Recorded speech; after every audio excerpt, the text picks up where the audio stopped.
ከጎንደር ዩኒቨርሲቲ እጅግ አሳዛኝ ዜና ተሰምቷል።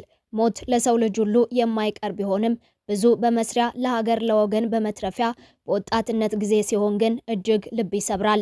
ምክንያቱ ባልታወቀ ድንገተኛ ሞት ሲሆን ደግሞ ሀዘኑ መራር ነው።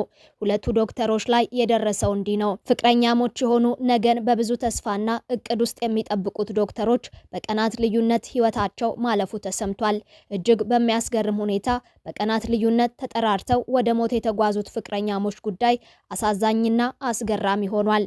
ለመሆኑ ዶክተሮቹን የገጠማቸው ምንድን ነው? የሞታቸው ምክንያትስ ምንድን ነው የሚለውን በዝርዝር እንነግራችኋለን።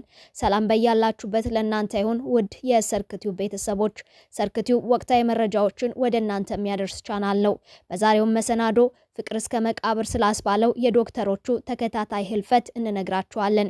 እናንተም ቻናሉን ሰብስክራይብ በማድረግ ቤተሰብ እየሆናችሁ ቪዲዮን ላይክ እና ሼር በማድረግ አብራችሁን ቆዩ። ከጎንደር ዩኒቨርሲቲ የተሰማው ዜና እጅግ አሳዛኝ ብሎም አስገራሚ ሆኗል። ፍቅረኛሞች የሆኑ ሁለት ዶክተሮች በቀናት ልዩነት ህይወታቸው ማለፉ ተነግሯል። እርሱ ዶክተር አቤኔዘር ጌታቸው ይባላል።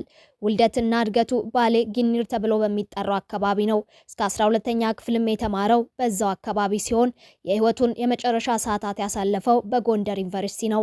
የ3ኛ ዓመትም ሬዚዳንት ሐኪም ነበረ። ዶክተር አቤኔዘር እና ሜሮን ደምሌ በጎንደር ሆስፒታል በትምህርትና በስራ ላይ የነበሩ ሲሆን በተቋሙ ውስጥ በነበሩበት ወቅትም ፍቅረኛሞች እንደነበሩ ተነግሯል።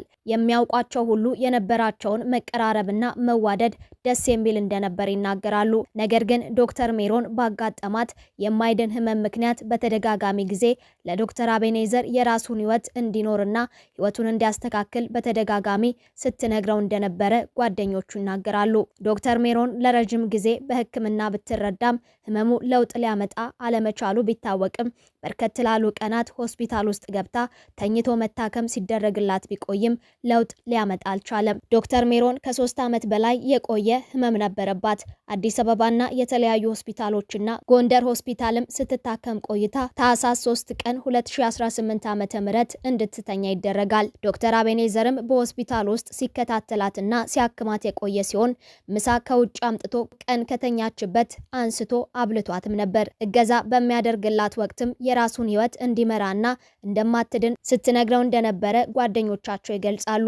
በዚህ ሁኔታ ውስጥ እንዳሉ ዶክተር አቤኔዘር ከጓደኛው ጋር አምሽቶ ራሴን ስላመመኝ ትራማዶል ልግዛ ብሎ ከአንድ ጓደኛው ጋር ሄዶ 10 ፍሬ የህመም ማስታገሻ መድኃኒት ገዝቶ ይገባል። በዕለቱ ማታ ላይም ከእናቱ ጋር ሲያወራ እንዳመሸ ከቤተሰብ ተሰምቷል። በማግስቱ ከስራ በመቅረቱ ተደውሎለት ስልክ ባለማንሳቱም አብሮት የተከራየው ዶክተር አበባው የተባለ ጓደኛው ጋር ይደወላል።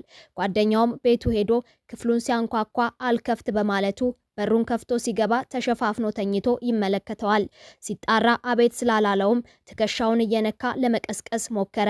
ስላልነቃም ብርድ ልብሱን ሲገልጠው አረፋ ያያል። ከዛ የልብ ትርታውን ሲያዳምጠው እንደሞተ ያረጋግጣል። ዶክተር አበባውም ጉዳዩን ለፖሊስና ለባልደረቦቹ ነግሮ ፖሊስም ነገሩን እያጣራው ይገኛል። ታህሳስ 5 ቀን 2018 ዓ.ም አስክሬኑ ወደ ምኒልክ ሆስፒታል ተልኮ የአስክሬን ምርመራ ተደርጎለታል። ውጤቱም እየተጠበቀ ሲሆን ምንም አይነት አካላዊ ጉዳት እንዳልደረሰበትም ተረጋግጧል። ዶክተር ቃል ኪዳን ደምሴ እህቷና ወይዘሮ የቆየ በዛብህ እናቷ እያስታመሟት እያለ ዶክተር ሜሮንም ታህሳስ 6 ቀን 2018 ዓ.ም አርፋለች። ቀብሯም ታህሳስ 8 ቀን በትውልድ ቦታዋ ደብረ ማርቆስ ከተማ ተፈጽሟል። የጎንደር ዩኒቨርሲቲም በዚህ ሳምንት ብቻ 2 የሕክምና ባለሙያዎች ሐኪሞችን ማጣቱ በማህበረሰቡ ዘንድ ከፍተኛ ሀዘንና ድንጋጤን ፈጥሯል። የዩኒቨርሲቲው ህዝብ ግንኙነት ዳይሬክቶሬትም በውድ ባልደረቦቹ ህልፈት የተሰማውን ጥልቅ ሀዘን በመግለጽ ለቤተሰቦቻቸውና ለስራ ባልደረቦቻቸው መጽናናትን ተመኝቷል። ለሀገራቸውና ለወገናቸው የደከሙ ባለሙያዎችን ማጣት ታላቅ ክፍተት ነው ያለው የጎንደር ዩኒቨርሲቲ ሕክምናና ጤና ሳይንስ ኮሌጅ ለመላው የጤና ባለሙያዎችና ለሟች ቤተሰቦች መጽናናትን በመመኘት ለሟቾችም ዘላለማዊ ረፍትን ተመኝቷል። ውድ የሰርክቲው ቤተሰቦች እኛም ለሞቱት ነፍስ ይማር እያልን ለቤተሰቦቻቸው መጽናናትን በመመኘት የዛሬውን መሰናዶ አበቃን። አብራችሁን ስለቆያችሁ ከልብ እናመሰግናለን።